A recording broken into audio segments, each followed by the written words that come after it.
Ditambah lagi, nabi ini sering dikait-kaitkan dengan tokoh Buddha. Banyak yang beranggapan bahwasanya beliau adalah sosok Siddhartha Gautama yang menjadi pendiri dari agama Buddha.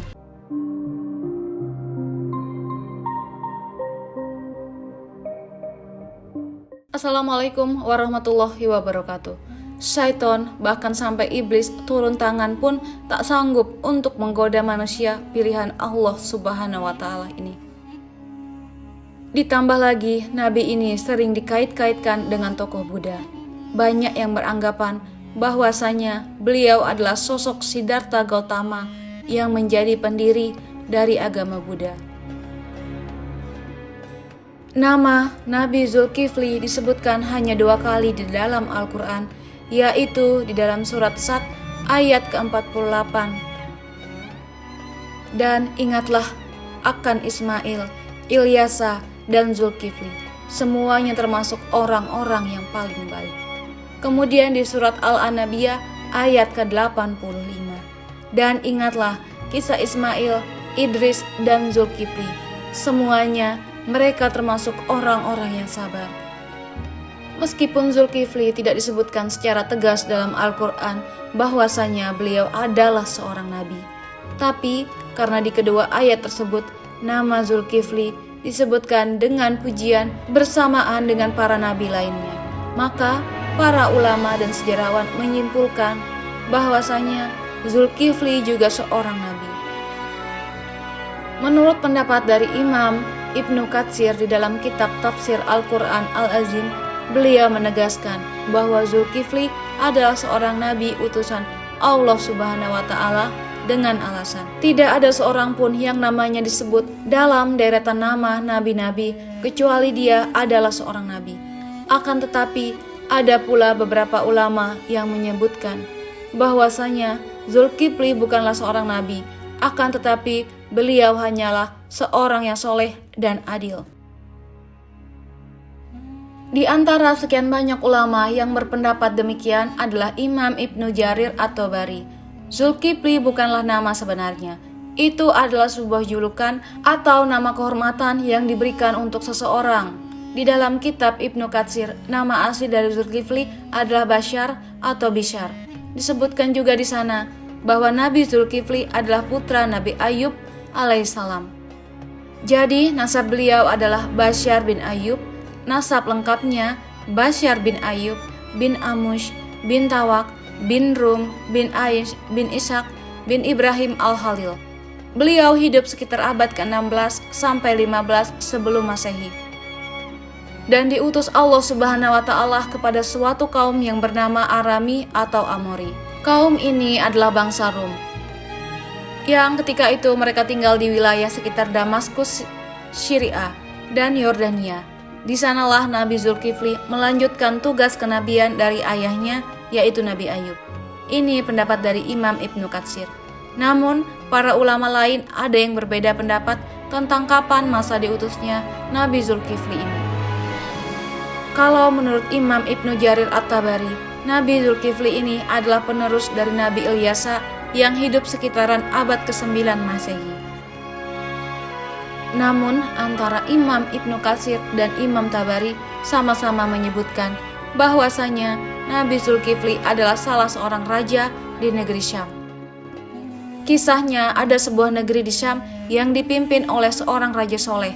Raja ini merupakan salah seorang nabi yang diutus Allah Subhanahu wa Ta'ala. Beliau bernama Raja Ilyasa atau Nabi Ilyasa. Ketika itu Nabi Ilyasa sudah sangat tua dan beliau tidak memiliki anak laki-laki sebagai penerusnya. Maka ketika itu Nabi atau Raja Ilyasa ini mengumpulkan rakyatnya di suatu tempat. Kemudian Nabi Ilyasa berkata, "Wahai kaumku, saat ini aku sudah sangat tua dan tidak memiliki pengganti di kerajaan ini. Aku akan menunjuk salah seorang di antara kalian untuk menjadi penggantiku selagi aku masih hidup dan agar aku bisa melihat bagaimana kerjanya. Siapa yang mau menerima 3 hal dariku, maka aku akan tunjuk dia sebagai penggantiku. Yang pertama, selalu berpuasa di siang hari. Yang kedua, selalu sholat pada malam hari. Dan yang ketiga, dia tidak pernah marah seumur hidupnya. siapakah dari kalian yang mau?" Tapi rupanya ketika itu tak ada seorang pun yang tunjuk tangan, karena dinilai tugas dari Nabi Ilyasa itu terlalu berat. Maka orang-orang dari kaumnya dirasa tak akan sanggup melakukannya. Mereka pun saling tatap-tatapan satu sama lain, berharap salah seorang di antara mereka ada yang tunjuk tangan. Tapi ditunggu berapa lama, rupanya tak satu pun orang mau ketika itu. Lalu dari barisan belakang ada yang menyahut, "Saya, wahai Nabiullah." Suara itu berasal dari seorang laki-laki yang usianya masih sangat muda. Pemuda ini bernama Bashar. Kemudian Nabi Ilyasa berkata, "Wahai anakku, engkau masih sangat muda. Tugas ini sangatlah berat untukmu." Nabi Ilyasa pun menolak anak ini karena dirasa dia masih sangat muda dan terlihat masih sedikit punya pengalaman. Keesokan harinya di tempat yang sama dan dengan orang-orang yang sama, Nabi Ilyasa berseru hal yang sama lagi kepada kaumnya. Tapi tetap saja, ketika itu tak ada yang mau menerima tawaran tersebut, kecuali pemuda yang bernama Bashar. Dia mengacungkan tangan lagi dan lagi-lagi. Nabi Ilyasa menolaknya dengan alasan yang sama. Sampailah pada hari ketiga, Nabi Ilyasa berseru hal yang sama dan beliau berharap. Kali ini bukan hanya Bashar saja yang tunjuk tangan, tapi ternyata sama seperti kemarin. Ketika itu hanya Basharlah yang tunjuk tangan dan menyanggupi segala persyaratan tersebut. Alasan detail Nabi Ilyasa menolak adalah karena selain dia harus menjadi raja yang menjamin kesejahteraan semua kaumnya, dia juga harus menjadi hakim yang adil yang bisa berlaku bijaksana dalam memutuskan segala permasalahan kaumnya. Karena Bashar ini masih sangat muda, Nabi Ilyasa khawatir dia tidak bisa berlaku adil dan bijaksana. Akhirnya, karena sudah 3 kali tidak ada yang mau, Nabi Ilyasa pun mengangkat Bashar menjadi raja sekaligus hakim. Tapi kegiatan yang dilakukan Bashar tetap dipantau oleh Nabi Ilyasa. Bashar pun ketika itu mulai menjalani puasa di siang hari dan sholat atau beribadah sampai larut malam. Kemudian sehari-hari dia selalu menahan amarahnya. Nabi Ilyasa kagum dengan pemuda ini. Tak disangka-sangka dia sanggup menjalani persyaratan itu. Dia pun luar biasa bijak dalam menyelesaikan segala masalah di dalam kaumnya. Nabi Ilyasa bangga kepada Bashar. Dia menepati janji-janjinya. Kemudian Bashar pun diberi julukan yaitu Zulkifli, yang artinya sanggup, karena kesanggupannya menjalankan semua persyaratan. Ditambah lagi dia selalu berlaku adil dan bijaksana. Kisah naiknya Zulkifli atau Bashar ini menjadi raja disampaikan oleh Imam Ibnu Katsir di dalam kitabnya yang berjudul Qisasul Anbiya. Hanya saja nama rajanya berbeda, bukan Nabi Ilyasa. Di sana dituliskan raja itu bernama Yasa. Lain halnya di dalam kitab Ibnu Jarir. Beliau menuliskan raja pada masa itu adalah Nabi Allah Ilyasa.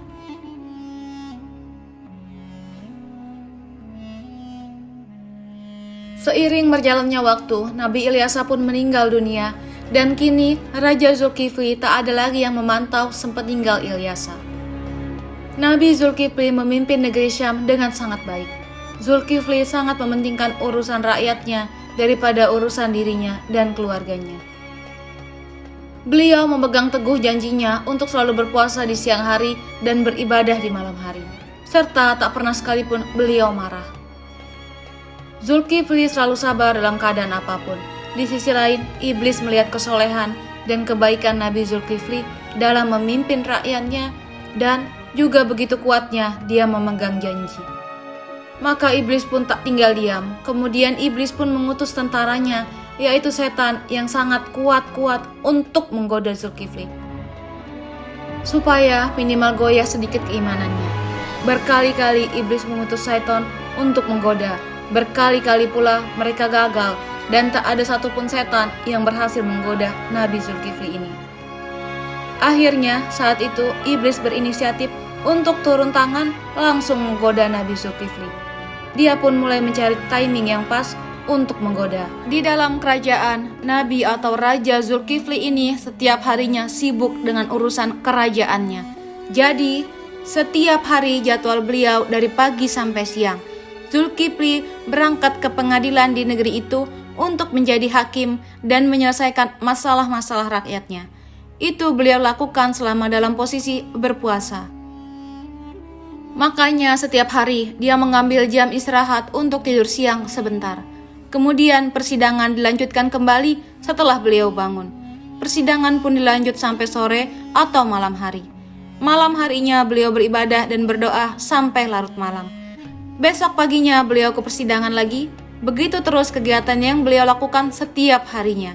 Zulkifli betul-betul figur seorang raja yang memuliakan seluruh rakyatnya. Hingga iblis melihat peluang untuk bisa menggoda Nabi Zulkifli. Ketika itu iblis hendak membuat Zulkifli marah, karena iblis mau Zulkifli ini melanggar janjinya kepada Nabi Ilyasa untuk tidak boleh marah sama sekali. Akhirnya pada suatu hari iblis datang menemui Zulkifli dalam bentuk orang tua, renta, dan miskin. Kala itu iblis datang ketika Zulkifli sedang tidur siang. Hari itu entah mengapa sang raja merasa sangat lelah. Ketika di jam istirahatnya, Zulkifli pulang terburu-buru. Beliau hendak tidur siang lebih awal supaya bisa mendapatkan waktu lebih di siang itu. Baru saja Zulkifli hampir terlelap di kamarnya, iblis yang menyerupai kakek tua ini datang dan mengetuk pintu kamarnya. Dari dalam kamar, Zulkifli bertanya, "Siapa itu?" Kemudian iblis menjawab, "Aku orang tua yang teraniaya." Zulkifli pun bangun dari tempat tidurnya.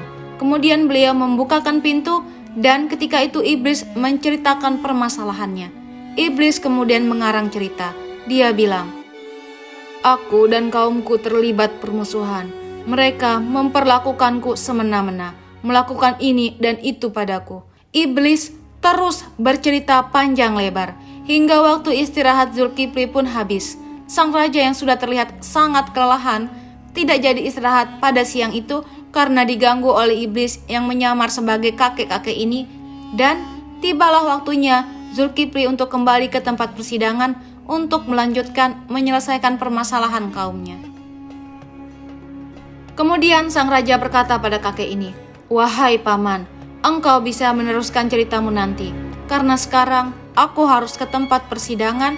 Datanglah ke sana sore ini. Aku akan membantu menyelesaikan masalahmu di sana." Zulkifli pun kembali ke tempat persidangan dan meneruskan menjadi hakim pada hari itu. Kemudian setelah tiba waktu sore, Zulkifli melihat ke sana kemari di tempat persidangan itu. Beliau tak melihat kakek tua tadi di sana.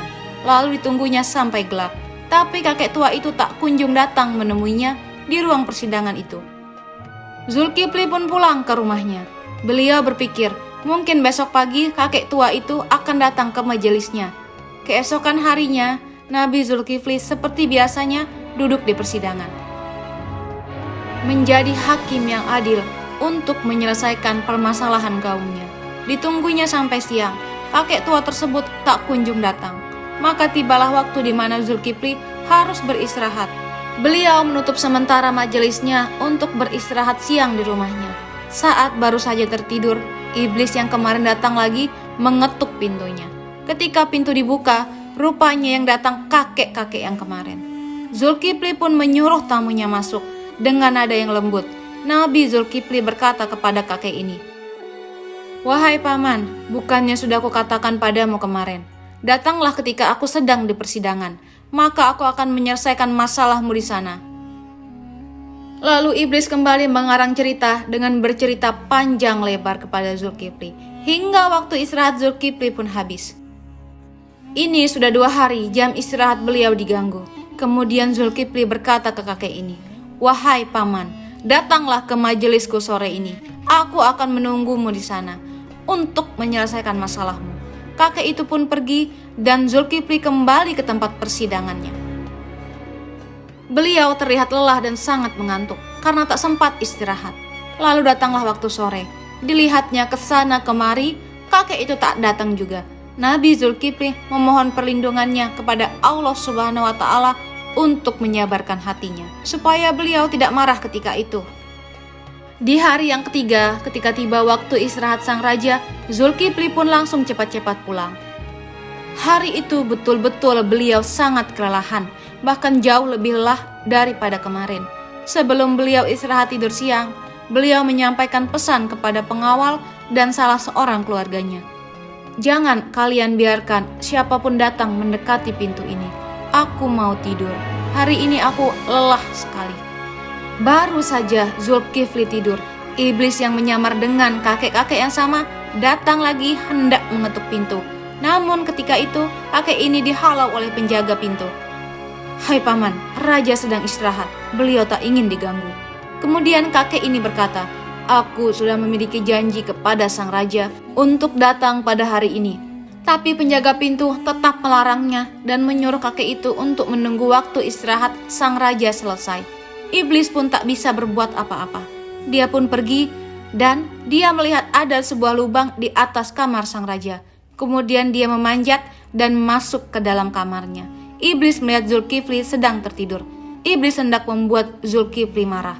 Maka dia pun membangunkan tidur sang raja. Zulkifli pun terbangun dan mengatakan, hai paman, apa yang kau lakukan di kamarku? Bukankah aku telah menyuruhmu untuk menemuiku di persidangan? Ketika itu hampir saja Nabi Zulkifli marah, tapi beliau sekuat tenaga menahan amarahnya itu. Iblis yang melihat Zulkifli tidak marah, akhirnya dia merasa putus asa. Kemudian iblis berkata, wahai raja, coba lihat aku. Apakah engkau tidak mengenali siapa aku? Zulkifli pun memperhatikan lebih jelas kakek ini. Kemudian beliau berkata, engkau pasti adalah musuh Allah. Kakek ini menjawab, iya benar. Engkau membuat aku tak berdaya dalam segala hal. Akhirnya aku melakukan ini semua untuk membuatmu marah, yang akan bisa membatalkan janjimu. Kemudian iblis pun pergi dan dia gagal untuk membuat Zulkifli marah. Selama memimpin kerajaan, Nabi Zulkifli tidak selalu hidup bahagia dan sejahtera. Bahkan beliau kerap kali mendapat banyak cobaan dari Allah Subhanahu wa Ta'ala. Salah satunya adalah cobaan yang berasal dari kaumnya. Beberapa orang kaumnya ketika itu mencoba menentang dan memberontak pada kekuasaannya, hingga orang-orang tersebut berniat menghancurkan kerajaan Nabi Zulkifli. Mereka berharap Zulkifli turun dari jabatannya sebagai raja. Akhirnya Nabi Zulkifli memerintahkan kepada kaum yang mendukungnya untuk ikut berperang melawan kalangan pemberontak. Walaupun sebagian besar dari kaumnya tak mau ikut dalam peperangan itu. Alasannya adalah karena mereka takut mati di medan perang. Karena alasan inilah pasukan yang dimiliki Zulkifli jumlahnya sangat amat sedikit, dan jika dipaksa berperang melawan pemberontak sekarang, bisa dipastikan Zulkifli akan kalah. Ketika itu kaumnya yang tak mau ikut berperang memberikan syarat yang terbilang mustahil, yaitu agar saat bertempur mereka ada jaminan akan tetap hidup dan tidak terbunuh sama sekali di medan peperangan. Lalu Nabi Zulkifli pun berdoa dan memohon pertolongan kepada Allah Subhanahu wa Ta'ala. Beliau mendoakan agar segenap kaumnya diberikan keselamatan saat melawan para pemberontak. Tentu saja doa dari seorang nabi pasti diijabah oleh Allah Subhanahu wa Ta'ala. Pecahlah pertempuran antara pasukan Nabi Zulkifli yang terdiri dari pasukan rakyat jelata melawan pasukan pemberontak. Pertempuran ini terjadi cukup sengit, dan di pertempuran ini Allah Subhanahu wa Ta'ala kabulkan doa dari Nabi Zulkifli. Tak ada satupun anggota pasukan yang tewas dalam pertempuran waktu itu. Sekaligus ini menghasilkan kemenangan atas Nabi Zulkifli dan pasukannya. Menurut dari para ulama, selain kesabaran yang luar biasa, doanya atas peperangan tersebut diabadikan menjadi salah satu mukjizat Nabi Zulkifli alaihissalam. Beberapa waktu setelah peperangan tersebut, kondisi kerajaan Nabi Zulkifli merasa sangat tentram dan sejahtera. Terlebih lagi dipimpin oleh seorang raja yang adil dan bijaksana, serta rajanya hidup dalam kesederhanaan dan lebih mementingkan kesejahteraan rakyatnya. Di dalam kitab tafsir Imam At-Tabari yang meyakini Nabi Zulkifli adalah penerus dari Nabi Ilyasa, tapi ada pula sebagian ulama lain yang beranggapan bahwasanya Nabi Zulkifli ini adalah orang yang sama dengan Nabi Yeskiel atau Nabi Hizkil. Karena Nabi Yeskiel meninggal di Babilonia dan dimakamkan di sebuah tempat, yang tempat tersebut bernama Al-Kilf di kawasan Irak. Abdullah Yusuf Ali dalam The Holy Quran menyebutkan bahwa kata kifli adalah bentuk Arab dari Yehezkiel yang berbahasa Ibrani. Sehingga menurut pendapat ini, Zulkifli bukanlah julukan, melainkan nama asli. Terlepas apakah pendapat ini benar atau tidak, menurut para ulama seperti At-Tabari, Ibnu Katsir, Ibnu Ishaq, dan Ibnu Qutaibah memandang Yehezkiel sebagai Nabi Allah. Bahkan Ibnu Katsir dalam kitabnya Qisasul Anbiya mengisahkan kisah Nabi Zulkifli dan Nabi Yehezkiel dalam dua cerita yang berbeda. Artinya kisah Zulkifli sendiri dan kisah Yehezkiel sendiri. Lalu, apakah Zulkifli adalah sosok Buddha Siddhartha Gautama? Seorang tokoh yang diyakini sebagai pendiri dari agama Buddha. Siddhartha Gautama diperkirakan hidup pada antara abad ke-6 sampai 4 sebelum Masehi. Ada yang berpendapat Buddha itu adalah Nabi Zulkifli. Ada pula yang mengatakan dia adalah Nabi Idris, dan bahkan ada pendapat juga bahwa Buddha adalah Nabi Khidir.